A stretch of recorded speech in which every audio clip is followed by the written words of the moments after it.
Жалғастырамыз, сайлау тақырыбына қайта оралсақ. Президенттікке әркімнің бар таласы. Қасым-Жомарт Тоқаев кезектен тыс сайлауға аңдатпа жасап үлгерместен саяси партиялар үн қатты. Бәрінің биліктен дәмесі бар. Бүгін Ақжол, халықтық коммунистер және ауыл партиялары шұғыл жиындарын өткізді. Қызылдар партиясы атынан Айқын Қоңыров партиясынса аламанға түсетін мәлімдеп үлгерді. Саяси ұйымдардың сайлау науқандарында баға ашылған кездер болып еді. Берік Дүйсенбай шолу жасап көрді. Қасым-Жомарт Тоқаев бүгін 4 партияның серкелерін Ақордаға шақырып алды. Президент Нұр Отан төрағасының бірінші орынбасары Мәулен Әшімбаев, Ақжол лидері Азат Перуашев, халықтық коммунистер партиясы орталық комитетінің хатшысы Айқын Қоңыров және ауыл партиясының төрағасы Әли Бектаевты қабылдады. Күн тәртібіндегі басты сұрақ сайлау екенін бағамдау қиын емес. Саяси партияның басты міндеті ол саяси билік үшін күрес болғандықтан, әрине бұл жерде президенттік додаға түсуде олардың үлесінде.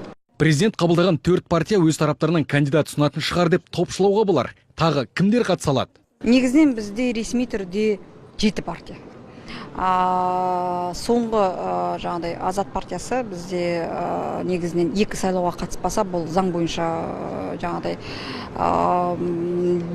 тіркеуден өтпейтін партия болды. Ол егер 2 рет жаңағыдай сайлауға қатыспаса.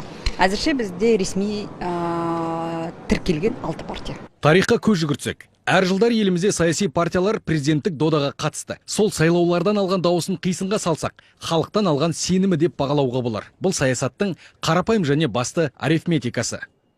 2005 жылғы сайлауда Ақжол атынан түскен Әлихан Байменов сайлаушылардың 1,61% ғана дауысын жинаса, келесі 2011 жылғы додада коммунистер атынан сынға түскен Жамбыл Ахметбеков 1,36% місе тұтты. Ал соңғы өткен 2015 жылғы президенттік додада тағы бір коммунист Тұрғын Сыздықовтың жинаған дауысы 1,61% ғана құрады. Әзірге саяси күштердің атынан ең алғашқы болып емеурін танытқан адам мына кісі. Коммунист Айқын Қоңыров бүгін Қызылдар партиясы жиын өткізіп, алдағы уақытта съезд болады деп аңдатпа жасады. 2 рет додаға қатысып сүрінген саяси ұйым 3-ші рет бақ сынап көрмек. Если партия решит, я как солдат партии буду баллотироваться. Мына азаматты таныған боларсыздар. 2011 жылғы президент сайлауында Нұрсұлтан Назарбаевқа бәсекелес болған тағы бір коммунист Жамбыл Ахметбеков. Бұл кісінің де президент орынтағынан дәмесі бар сияқты. Өзім жеке басым әрине мен қатыстым, біраз тәжірибе жинадым. Егер де делегаттар өз тарапыңыздан сіздің кандидатыңызды қолдаймыз десе, онда мен ешқайда кетуге тиіс емес. Билік партиясы Нұр Отанға келсек, алдағы 20 күнде кімді ұсынатынын айтамыз деді. Әзірге олардың кандидаты белгісіз. Ауыл партиясы да бүгін жиын өткізді. Тақылетте жағдай. Кандидатты анықтауға біраз уақыт керек. Ауыл партиясын сайлаудан сайлауға дейінгі ұйықтап жататын партия деп ешкім айта алмайды. Себебі біз өзімізге лайықты, өзіміздің мүмкіндігімізге қарай тыныш отырған жоқпыз, жұмысымыздың бәрін жасап жатырмыз. Әртүрлі салада. Ақжолдықтар да кімді күлеп қосатынын апташында айтады.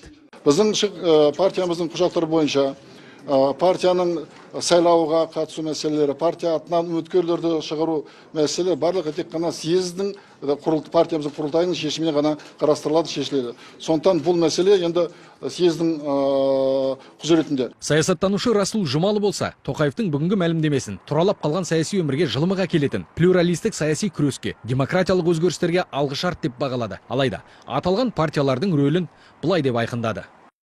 Партнер нақты ретке статист ретінде қатысуы ықтимал, бәлкім солай болатын да шығар.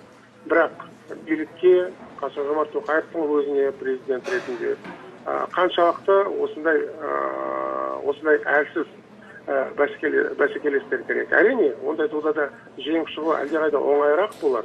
Сарапшы сөзінен аңдағанымыз, қазір Нұр Отанға қарсы келер партия жоқ. Сондықтан да билік партиясы ұсынған кандидаттың сайлауда айқын басымдылықпен жеңіске жетуі әбден мүмкін. Берік Дүйсенбай, Ернар Сайлаубаев, басты жаңалықтар.